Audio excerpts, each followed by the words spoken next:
Magandang araw po sa ating lahat mga kaibigan at mga kalingap. Narito na naman tayo sa ating YouTube channel at gaya ng nakasanayan, maghahatid tayo ng isang mainip na reaction at update video tungkol sa mga nagaganap sa ating Kalingap community. Kahapon, alam kong marami sa inyo ang makaabang sa naging live ni Dr. Love, isang live stream na talaga namang pinag-usapan ng buong supporters group. Kaya ngayon, ating susundan at aalamin ang mga detalye sa likod ng mga pangalan na banggit at mga isyung umiikot sa social media.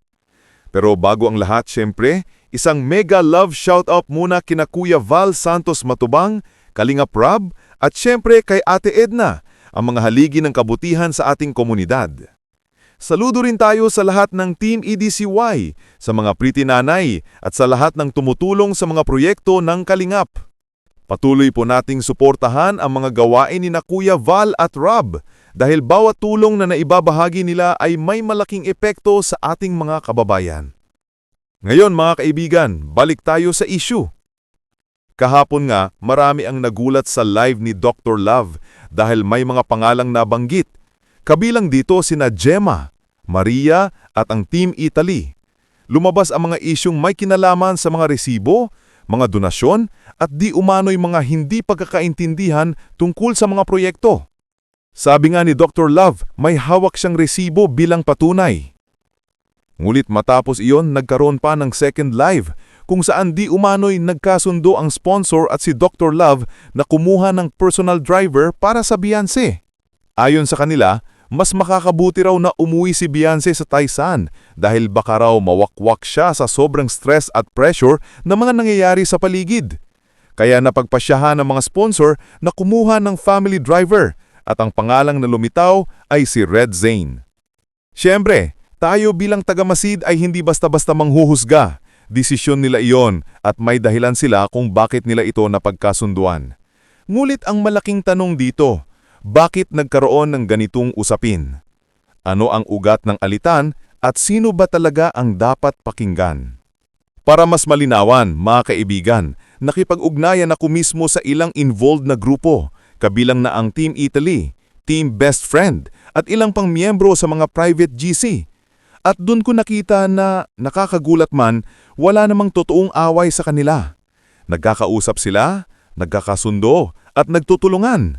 Ang taning hilingang nila, ilabas na ni Dr. Love ang resibo.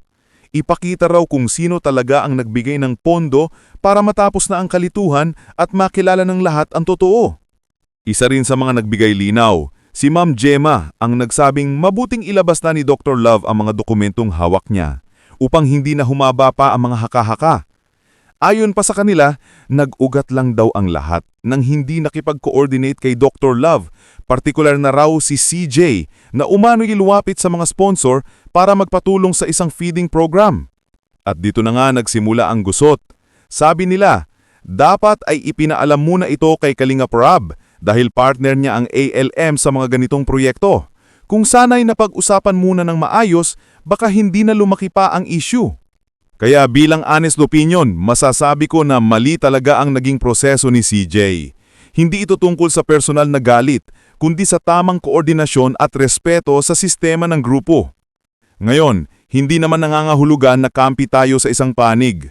Ang layunin natin ay hanapin ang katotohanan at manatiling neutral sa gitna ng usapin. Kasi nga mga kaibigan, kung magpapadala tayo sa emosyon o sa mga bashers na nakikita natin online, lalo lang tayong maliligaw sa tunay na issue. At speaking of bashers, grabe talaga ang bashing na inabot ni Beyonce. Habang halos walang negatibong komento kay Kalingap Edu, si Beyonce naman ay sunod-sunod ang badikus. Maraming nagsasabing nagpapasulsul daw siya o may mga sinasabing hindi maganda laban sa kanya. Pero tandaan natin mga Kalingap, hindi natin alam ang buong kwento. Sa mga nakausap ko, malinaw na gusto lang nilang maayos ang lahat. Wala silang YouTube channel para magsalita kaya hinayaan ko silang magpaliwanag dito sa ating programa. Ang gusto lang nila, ilabas na ni Dr. Love ang katotohanan. Pangalanan kung sino ang nagbigay ng pondo at ipakita ang mga resibo. Kung turungang may ebidensya, ilabas itong harapan para matahimik na ang lahat. Sa kabilang banda, may punto rin si Dr. Love. Kung sa tingin niya ay may mga taong hindi nakikipag-coordinate sa kanya at gumagawa ng hakbang ng walang pahintulot, may karapatan siyang magtanong at magreklamo. Pero sana, imbis na public issue, ay mapag-usapan na lang ito sa loob ng grupo. Ang totoo, lahat naman sila ay may mabuting layunin. Ang tumulong. Kaya nakakalungkot lang na sa halip na pagtutulungan, nagkakaroon ng tampuhan at hindi pagkakaintindihan. Kaya ako mismo mga kaibigan naniniwala, panahon na para magkaisa ulit. Kung may plano o collaboration sa mga susunod, sana ay dumaan muna sa tamang proseso. Ipaalam agad kay Kalingap Rob at hayaan siyang mag-assign ng mga tao na gagawa ng proyekto. Huwag basta-basta lumapit kung kani-kanino para hindi na magkaroon ng kalituhan at pagdududa. At para sa mga nag-aalala kay Beyonce, huwag tayo magpadala sa sabi-sabi. Sinasabi ng ilan na mawakwak na raw siya, pero ako mismo ay hindi naniniwala. Alam kong matatag si Beyonce at may mga taong patuloy na sumusuporta sa kanya. Kaya mga kaibigan, manatili tayong kalmado at makatarungan. Tignan natin ang magkabilang panig. Huwag tayong basta maniwala sa chismis at laging hanapin ang tunay na katotohanan. Dito nagtatapos ang ating update at reaction para ngayon. Sana ay nagsilbing itong paglilinaw sa mga kumakalat na issue at maging aral para sa lahat ng gusto pa ring magpatuloy sa pagtutulong. Maraming salamat sa lahat ng patuloy na nanonood at sumusuporta. Huwag kalimutang mag-like, mag-comment at mag-subscribe para sa mga susunod pang updates.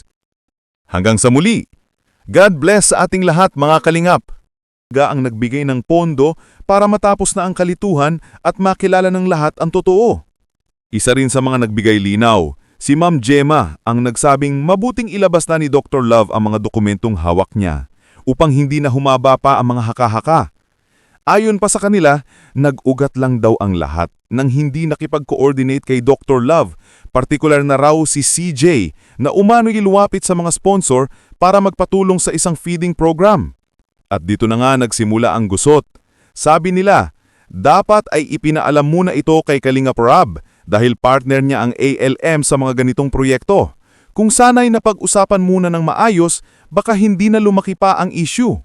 Kaya bilang honest opinion, masasabi ko na mali talaga ang naging proseso ni CJ. Hindi ito tungkol sa personal na galit, kundi sa tamang koordinasyon at respeto sa sistema ng grupo. Ngayon, hindi naman nangangahulugan na kampi tayo sa isang panig. Ang layunin natin ay hanapin ang katotohanan at manatiling neutral sa gitna ng usapin. Kasi nga mga kaibigan, kung magpapadala tayo sa emosyon o sa mga bashers na nakikita natin online, lalo lang tayong maliligaw sa tunay na issue. At speaking of bashers, grabe talaga ang bashing na inabot ni Beyonce. Habang halos walang negatibong komento kay Kalingap Edu, si Beyonce naman ay sunod-sunod ang badikus. Maraming nagsasabing nagpapasulsul daw siya o may mga sinasabing hindi maganda laban sa kanya. Pero tandaan na